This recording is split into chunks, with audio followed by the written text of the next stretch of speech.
Salam, friends.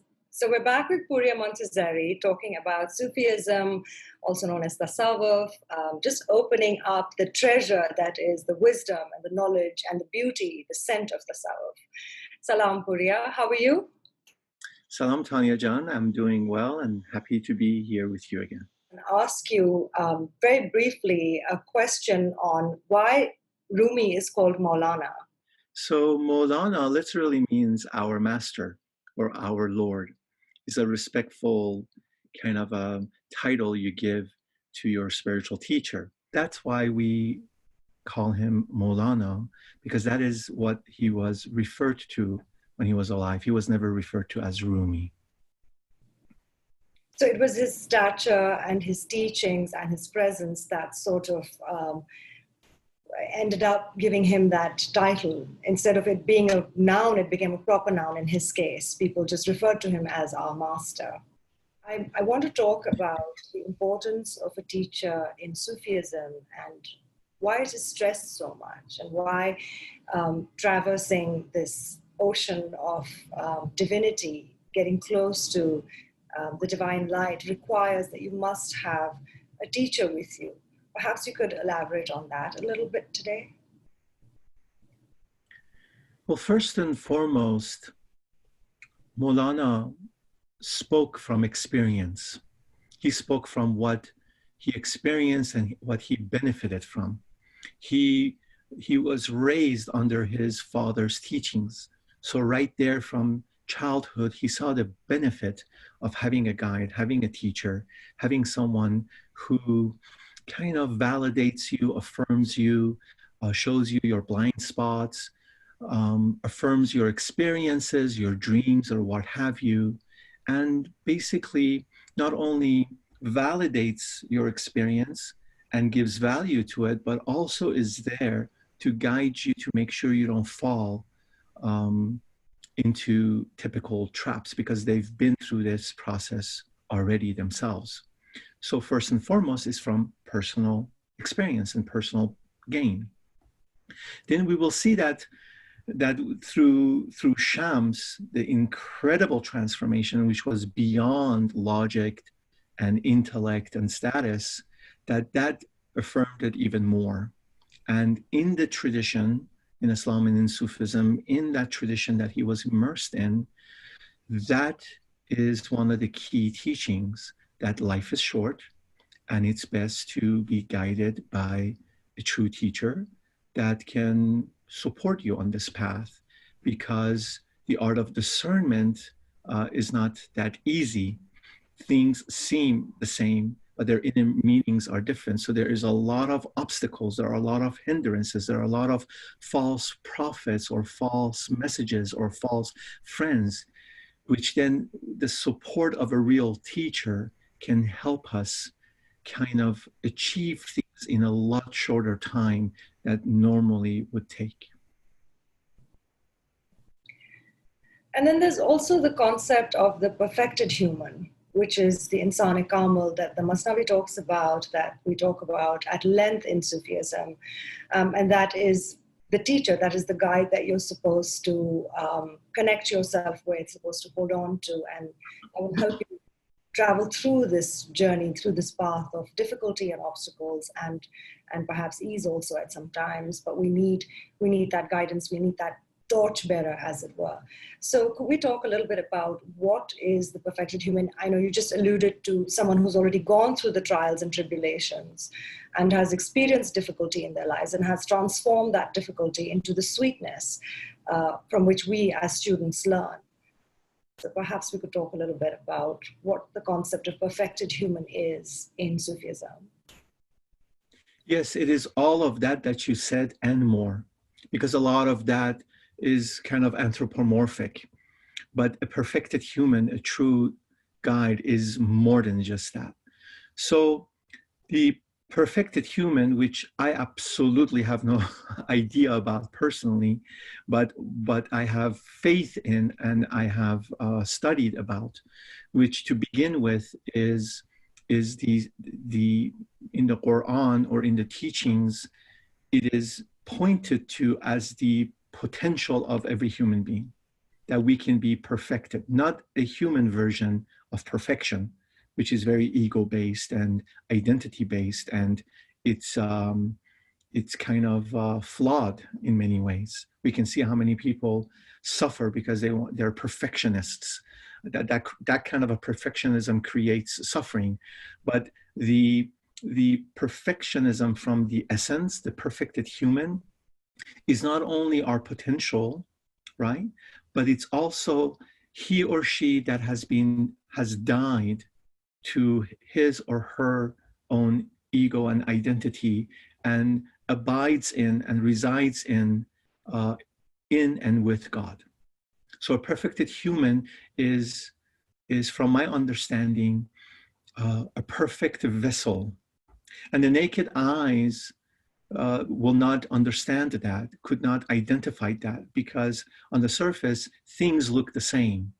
But from the inside, there's a world of a difference. And Maulana talks about this often, especially when it comes to the art of discernment, saying that do not judge the men and women of God like yourself. Do not say that they too eat and sleep and all of that stuff. That may be true, but your naked eyes do not see the light that truly guides them, and the emptiness that resides inside of them, and that is actually God that is moving through them. And you talk about them having overcome their ego. What does that mean exactly? What does it mean? How does one overcome the ego? With grace of God, through all the teachings and practices that have been gifted us for freely, when we look at the purpose of spiritual practice, which are simply means to an end, we see that as a byproduct, it sheds away all the noises and all the things that are not really who we are. When we do the practices, and the practices become part of our life, and we do them with devotion and love, because we have found out that there is more to this clay, there is more to this buzziness of the mind and the identity, that there is something deeper inside, then as a process, it hollows us out. Until we have this body, we still function, but saints function differently. They still have a form. They still have to walk on this path. But the inner experience, that which these naked eyes cannot see or discern so easily, is very different. And that is both an aspiration for us to move towards, and at the same time, it reveals how we fall for false prophets. Because if we're only looking for the form, we might not be able to see that which is alive in the form. But the insight and the inner vision and the eye of the heart through spiritual practice allows us to see that within ourselves and in a true teacher. So in essence, a perfected human is someone who has really sort of shed the veils and is sort of distilled down to that place where they are in oneness at all times with the divine reality, or with that consciousness that surrounds us. This also reminds me of a story I'd heard about Michelangelo when he was carving David's sculpture, the sculpture of David, and people had come up to him and asked him, well, how did you carve this beautiful form? And Michelangelo had said that I didn't carve him, he was already present in the marble, I just chipped away the excess. That's basically one of the biggest teachings I've ever received in my life that you just uttered.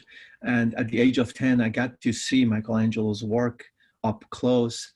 And when I heard this teaching, really, that's all one can say, that's all that I've ever needed. And it's not so much because it belongs to Michelangelo. It points to the fact that if we just take one true teaching to its core, it's all we need. And so in that saying, he really sheds light on what this life is about and what the spiritual life is about. That you're not on a search for discovering something new, that all that you're seeking is already here. So this natural accumulation of all that is not us. So to purify that on a daily basis, on an hourly basis, we're chipping away all that is not David. The David is already here.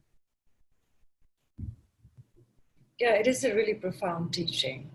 And honestly, it's just like the one teaching that one can cling on to for life and keep reaping knowledge from it. I also want to tie it into present day, or perhaps this has been a problem that has plagued human beings from the beginning, which is, this inability to trust or have resistance towards a teacher. The idea of an intermediary between oneself and God seems like to a lot of people an unacceptable notion, and it seems a little suspect. And I think that suspicion is rooted in what you just said, the false prophets and false teachers. How does one get around that? So many people have been fooled by gurus and teachers and so-called leaders. I think the best way is to go deep in one's heart, and from the bottom of one's heart, long yearn and pray for a teacher. Because at the end of the day, if you were to find a real teacher, it's not really the form that is going to support you or guide you. And we know that in every religion, we have seen what the close disciples of saints and mystics and prophets did. So in spirituality, physical proximity is not as important as spiritual proximity. So the first place is to go straight in and cut out all the noise and all the projections and all the stories of what people say. That's the most important thing. And then really asking for that, really longing for that and praying for that. And knowing that you're never alone, that even in discerning if someone is the right or wrong teacher, that in itself is your spiritual growth. So part of the issue that you're bringing up is the fact that we are looking outwardly for forms that we can resonate with, for forms that tickle our own egoic preferences. And Molana talks about it a lot. There are a lot of imitators, who sound and look like they know what they're talking about. And many people whose hearts are vulnerable and are in need fall for that, right? So then what do? So as you are seeking and praying for this, one has to use all the blessings that have been gifted to him or her freely to use the art of discernment. And like I mentioned last time, also being honest with oneself that we specifically do this when it comes to our own heart and spirituality and salvation. And, we don't do that as much when it comes to getting our degrees or giving our money and trust to strangers. The thing is, we need to also be honest too, that we are already doing some of that discernment. But when it comes to the spirituality, there is a little bit of a bargaining that needs to be looked at, and we need to see what is the source of that. I'd like to also add here that a lot of this hinges on, I felt in my experience at least, and from what I've heard also, a lot of this finding a teacher or a sheikh, as we refer to them in Sufism, finding a teacher depends on how desperate you really are, how deep is your longing. Because there is an honest longing that just doesn't know how to go about things until and unless some guide appears, and there's an energy, you feel like your energy is shuttling within and you're not getting anywhere, and you really are aching for that guide. And then, you see the guide in form or in a dream or however the guide manifests, or it could be through books. But I feel like how honest we are with ourselves, how desperate we are in our need, and how deep is our longing also determines the arrival of the teacher. Absolutely. See, we cannot know, or at least myself, I cannot know or predict the way grace works, the way this existence works, how a teacher shows up, because it's extremely mysterious. There is no one size fits all. We can see it in written stories of the saints and mystics in the past and even in a modern time about the different ways one finds his or her teacher. But one thing I can do, one thing I do have power and control over is to keep that fire of longing inside of me ignited. There are individuals who travel the world, climb mountains, visit dozens of caves, visit so many teachers, and they still, at the end, are left thirsty and hungry. There are individuals who never heard the word God, and they're walking across a park, and as they're walking in the middle of it, they awaken.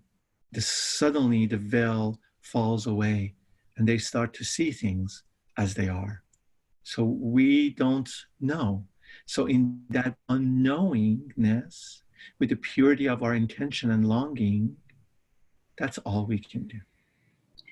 I feel also that this certain desperation or longing resides in the place where subconsciously there are those who recognize, I think we all recognize actually, that at some deeper level that this path of seeking and walking the truth or walking towards the truth or having a guide that will help you walk that path, we all know inherently that this is going to require a lot of personal, as you use the word dying, like there's a lot of concepts that we, and idols we referred to in the last session, that there's a lot of personal idols that we cherish and that we uphold, and a lot of those will have to be smashed when we walk this path of truth. And I think subconsciously, because we're all aware of what it requires, there is, in some people, the ego plays out, let's say, and gets fearful and starts to draw up obstacles and walls between yourself and your teacher, or comes up with all kinds of reasons as to why you shouldn't be seeking a teacher, and that and they'll only find false prophets. It's like their subconscious directs them only to fake teachers, and then they're like, see, I told you, this is all lies. We don't need a teacher.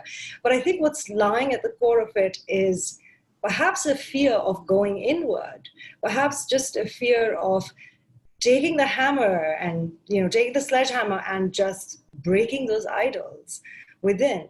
Because it does mean a complete reformation of it will take one to a complete reformation of one's spirit and one's inner world. And that's a huge ask. That's an uphill task, right? Beautiful. You've said so much there. So many teachings are just embedded in all that you just said. One is that everything begets itself. Fear begets itself. The ego's projection will beget itself, will manifest its own fear, its biggest fear. So there is that fear of looking directly into a mirror. And what is it that you're going to find? A real teacher is a pure mirror. If we were to say he or she has died to himself and herself and is residing within and with God, then that's a pure mirror.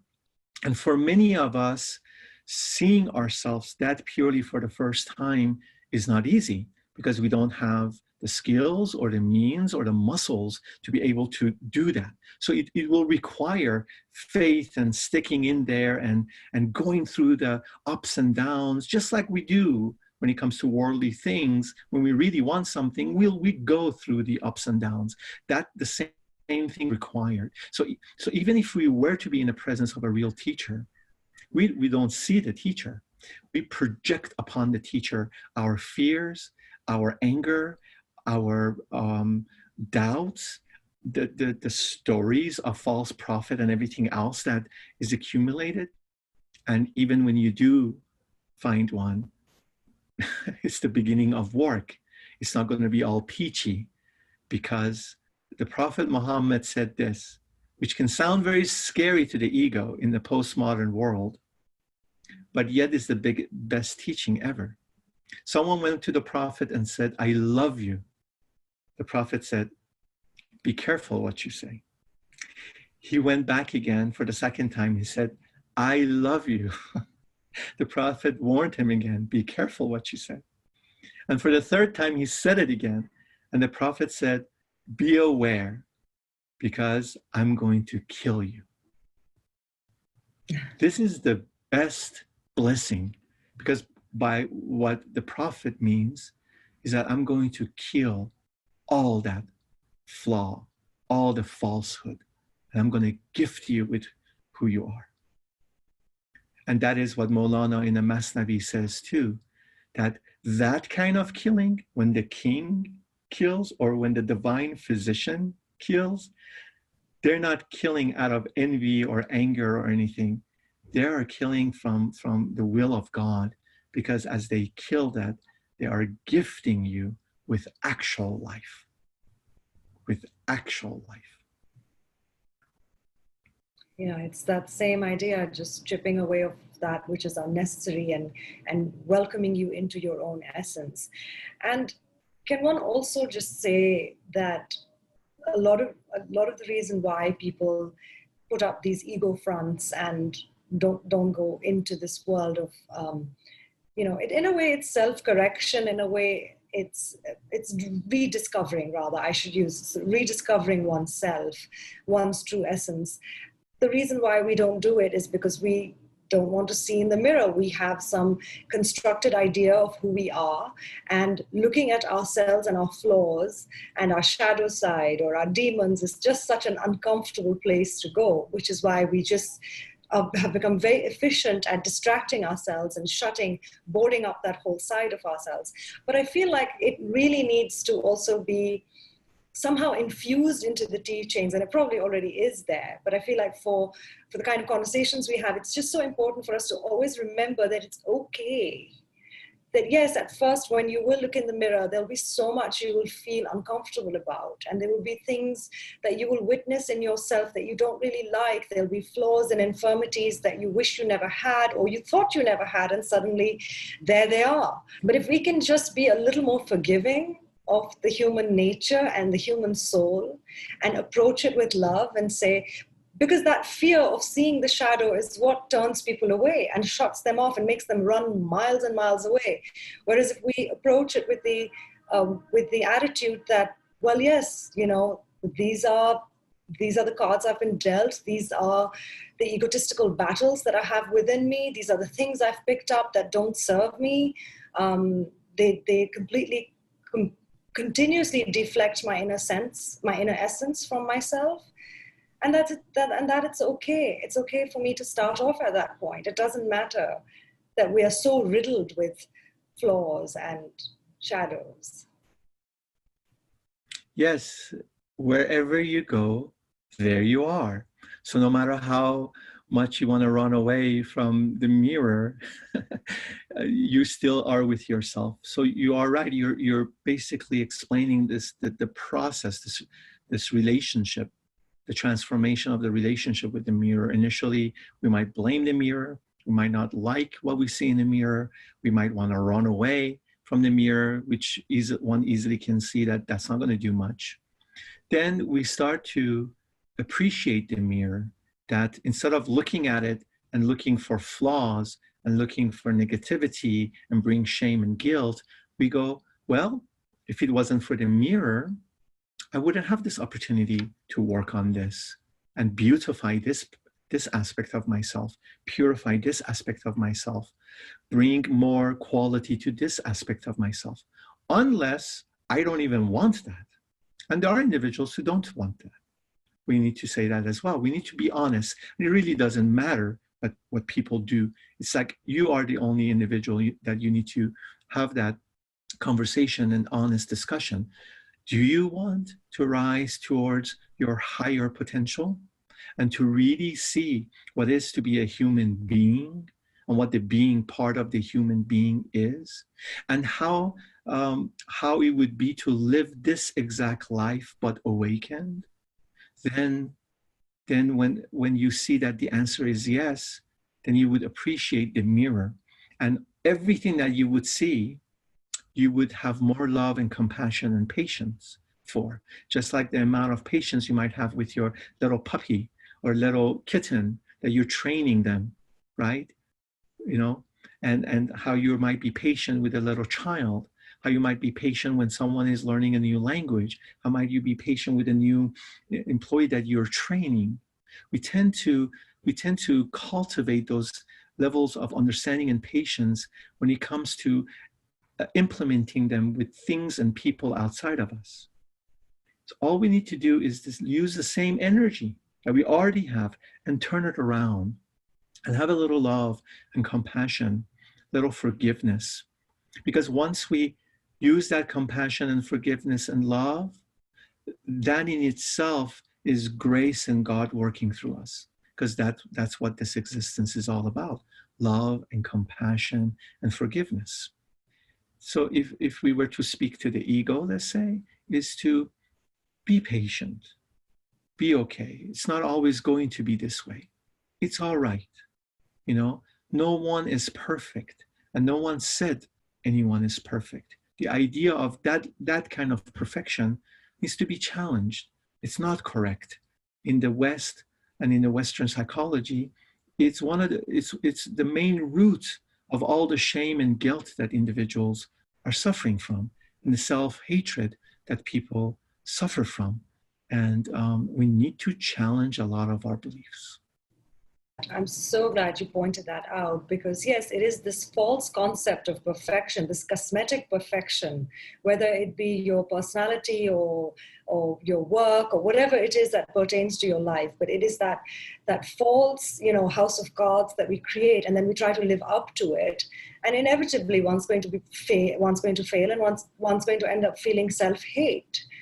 So one is just set up for disaster at the outset. One thing I have learned on this path is, before I jump to conclusion, before I go very far, I pause right there where I am and I look at what I'm about to do. I look at the belief that is driving my action to be. And there, with that pause, I have a choice. I look into it and I notice, I differentiate what is the driver here, or I even challenge the belief. If the belief itself, the ground, is flawed, which there are a lot of messages, ideas that are not correct, but because we're in them and it permeates our atmosphere and everyone just repeats them, we take them as truths. So then if that which we take as truth is not truth, just imagine the detour that it could take us, how much waste of time and energy. And that is where people after 20, 30, 40, or even 50 years come and sit with me in a room, and they are exhausted about a particular belief or a particular spiritual practice or their meditation or what have you. And it's devastating to them after 20, 30 years, inquiring and exploring with me, when they find out that which they gave 20 years of energy was flawed, was a human man-made idea that had no root in truth.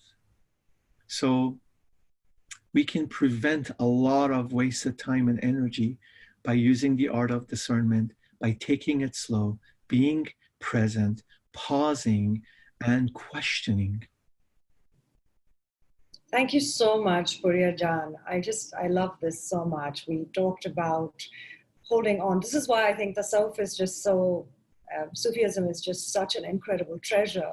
The teaching which takes you towards a guide, a torchbearer whose hand you can hold as you walk this path of going deeper into yourself, wherein you will inevitably encounter things that you will not want to see, you want to turn away from. And then the teaching comes through that look at these things, look at yourself with forgiveness, drop the false ideas of what perfection is.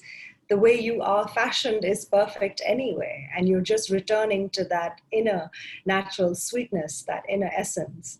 And all of it is just encompassed in love, which is why this teaching is so, it always draws people in, and it's just so welcoming at all times. Thank you so much, Pouria, for your time. Thank you so much for having me.